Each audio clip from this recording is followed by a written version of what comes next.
Assalamu Walaikum. Hello friends, how are you? Welcome back to my new video. In this video, I am going to show you how to set a 2.5 left tab stop in Microsoft Word. Let's get started. Firstly, we have to open a Word document.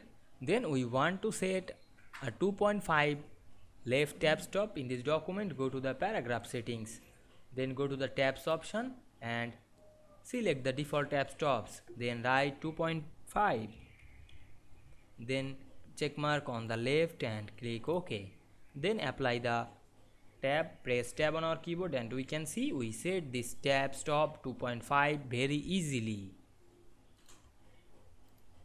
I hope you enjoyed the video. Please like, comment, share and subscribe my channel. Thanks for watching.